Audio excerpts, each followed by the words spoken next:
ओम नमः शिवाय। वर्षा ऋतु के जल के बारे में देखिए, सारे तथ्य आप सभी लोग सब कुछ जानते हैं, सब कुछ जानते हैं, परंतु ये उसी प्रकार है जिस प्रकार से मोती बिखरे हुए हैं, और वो तब तक लोग पसंद नहीं करेंगे जब तक कि उसकी माला ना बन जाए। और माला जब बन जाती है तो खरीदने सब आते हैं। कोई 10 रुपए में भी खरीदेगा, कोई 10,000 रुपए में भी खरीदेगा। तो माला बन जाने पर मूल्य होता है, और सब जानते हैं कि ये मोती जो हैं अलग अलग थे और इनकी माला जो है इसमें पिरोकर बनाई जाती है। तो यदि वे स्वयं भी बाजार जाकर वही मोती लाकर स्वयं ही माला बना लें तो कितना सरल हो जाए। परंतु बात यह नहीं है कि लोग मेहनत करना चाहते हैं या नहीं चाहते, उससे कोई अंतर नहीं पड़ता। बात यह है कि जब फाइनली आपके सामने कोई वस्तु अपने पूर्ण रूप में आती है, आप उसका मूल्य समझते हैं। और यही हम चाहते हैं कि जब कोई वस्तु आपके सामने आए, आप अंततः उसका मूल्य समझें, क्योंकि अब उसका मूल्य है। माला है तो मूल्य है, वास्तव में मोती का मूल्य नहीं था। अब मैं वर्षा के जल पर, वर्षा ऋतु पर, वर्षा के जल पर, नक्षत्र इत्यादि पर मैं दो बात कहूंगी कि देखिए, हम हमेशा हमारे पास कोई ज्योतिष नहीं रह सकता। आवश्यक नहीं है कि हमारे पास एक सही गणना करने वाला व्यक्ति हो। तो लेकिन कितने लोग, एक लोग का, दो लोगों का, तीन लोग का कोई जान पहचान परिचित हो सकता है, परंतु सभी लोगों का नहीं। तो वे लोग क्या करें?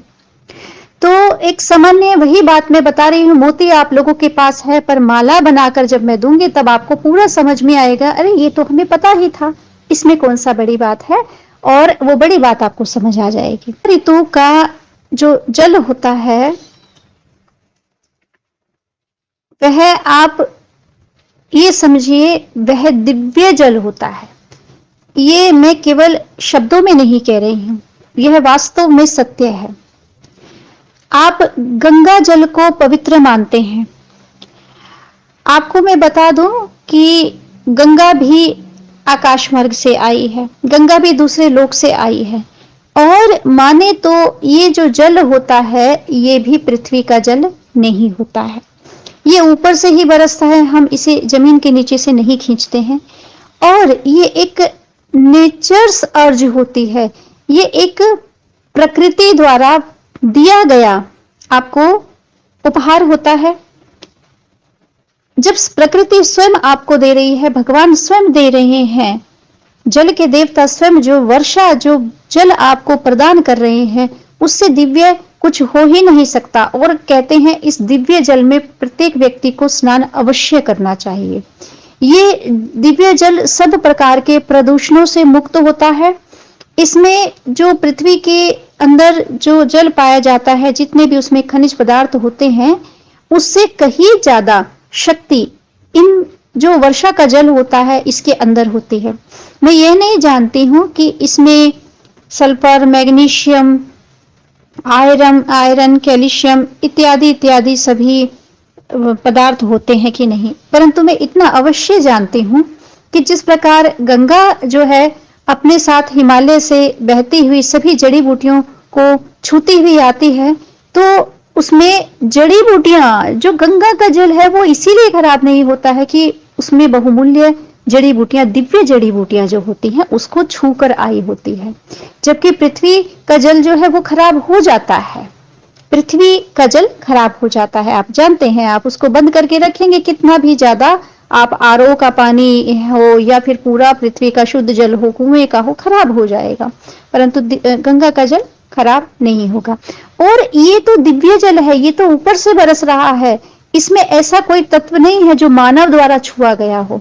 तो आप लोगों को मैं बता दूं, यदि आप इस जल को सीधा सीधा एक पात्र में इकट्ठा कर लें, और वह पात्र प्लास्टिक का हो जिसमें आप छू भी ना पाए, करंट उसमें ना जाए, तो यह एक औषधि वाला जल बन जाता है। और इससे बहुत सारी असाध्य बीमारियों का उपचार भी होता है।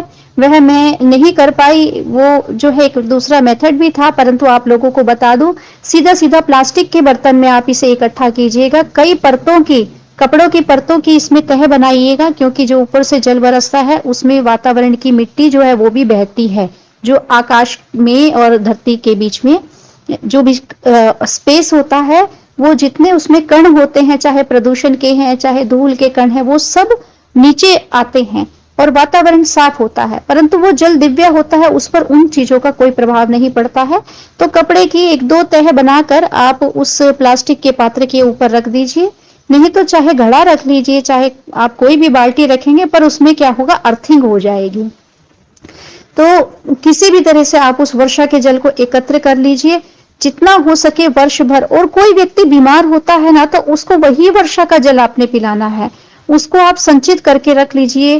फ्रिज में नहीं रखिएगा, हो सके तो 2 बोतल रखिएगा अलग अलग, एक को फ्रिज में रख के देखिएगा, एक को बाहर रख के देखिएगा। तो मुझे बड़ा विश्वास है कि जो ये बाहर का पानी है जो बाहर रखेंगे वो खराब नहीं होगा। तो ये आप एक प्रयोग करके देखें, कुछ आपका नुकसान नहीं होगा और बड़ी बड़ी असाध्य बीमारियों में ये उपचार करेगा और बीमार को भी ये जो है पच जाएगा। और दिव्यता जो इसकी है वो अलग है और इसमें वर्षा ऋतु में स्नान अवश्य कीजिएगा। तो परम दिव्य जल है, इसमें आप नक्षत्र भी नहीं देखेंगे, क्योंकि नक्षत्र कोई ना कोई तो चलता ही रहेगा और कोई ना कोई भविष्यवाणी जो है वो ज्योतिष करते ही रहेंगे नक्षत्रों के विषय में। हमें इन चीजों में नहीं पढ़कर हम जो है जितनी बार भी वर्षा हो उसका जितना अधिकाधिक जल हो सके एकत्र करके रखिए। ओम नमः शिवाय।